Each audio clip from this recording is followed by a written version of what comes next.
This is David Wendell with BushcraftOnFire, and we're glad to have you with us for another video.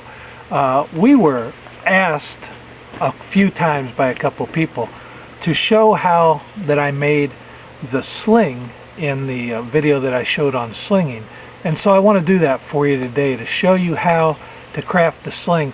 Now there's a few ways to do it. A lot of people use two pieces of cordage and tie the wefts back into the warps. We're going to do it with a single piece of cordage to show you how to weave a sling out of 550 paracord. Now I've got about 20 foot of paracord here, and this is overkill. You don't need 20 foot, but I'm going to use this because it's what I have, and we'll cut the ends off when we get done.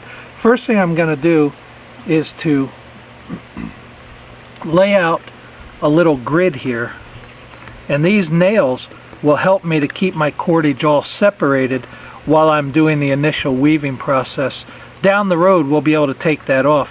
What we have are 3 nails and then 2 nails on this side, and those are about 4 to 5 inches apart, and I've got 2 nails here to give my sling depth. The sling is basically going to come from a point into a diamond shape like this. What we do is take about 3 foot of sling, and we start to come around these nails just to lay this out.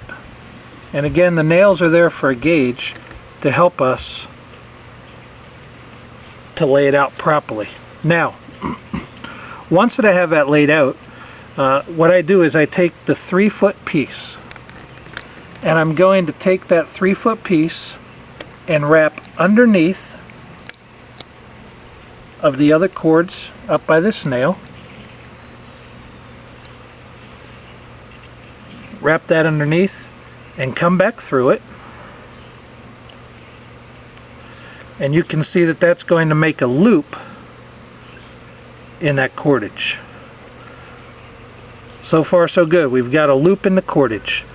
Now I'm going to actually take these 2 loops, put them together, and pull the cordage right up through those 2 loops.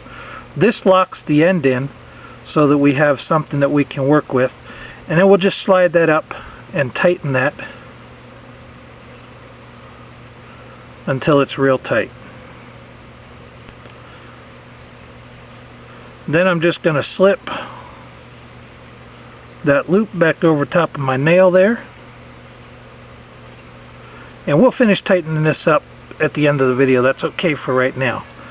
So now you can see that I've got 6 pieces of string, and the one got twisted, so I'm just going to turn this over to make it lay out, and you can see 6 separate pieces of cordage here.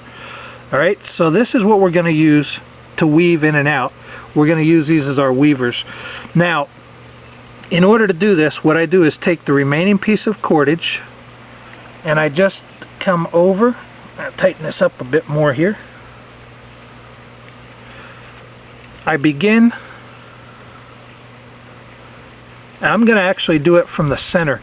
The reason I do it from the center is because that makes it easy to get my strings lined up where they need to be the first 2 or 3 times.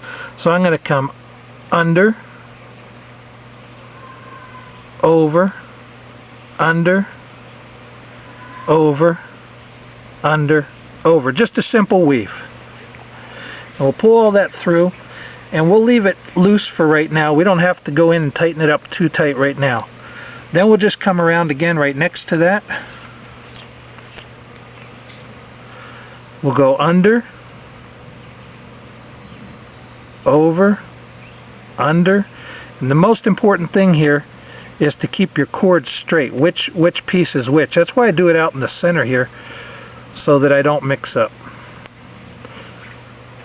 And we'll just pull that one through for a minute. And again, don't worry about tightening it up to the top yet. The time will come for that. Right now we're just trying to get a couple laid out so that we have. What I've done is I've made about 4 or 5 passes of that over and under weave. And what we're going to do now is to start to tighten it up. The tightening up you want to do, you don't want to get it real tight. You want to have the sling to have play in it to make a nice pocket. But we're going to tighten it up against the edge, and let me show you how to do that. What I'm going to do is take this extra nail that I have, And I'm just going to start to pull these down tight up to the end. And as we do, there'll be a little bit of give that we need to take out of there. But we're just going to tighten all these weaves up until we've got them semi-close together. Again, right now we're in the very first stages of this, so we're not even worried about getting it to where it's ultra tight yet. We're just getting it laid in so that we have a little bit of room to play with. So what I'm going to do is I'm going to continue just to pull these in and to tighten these up. And then I'm going to continue weaving a little bit. And once that I get it woven in just a little bit more, I'm going to get it up to these nails. Then we'll be back with you to show you how we finish off the second half.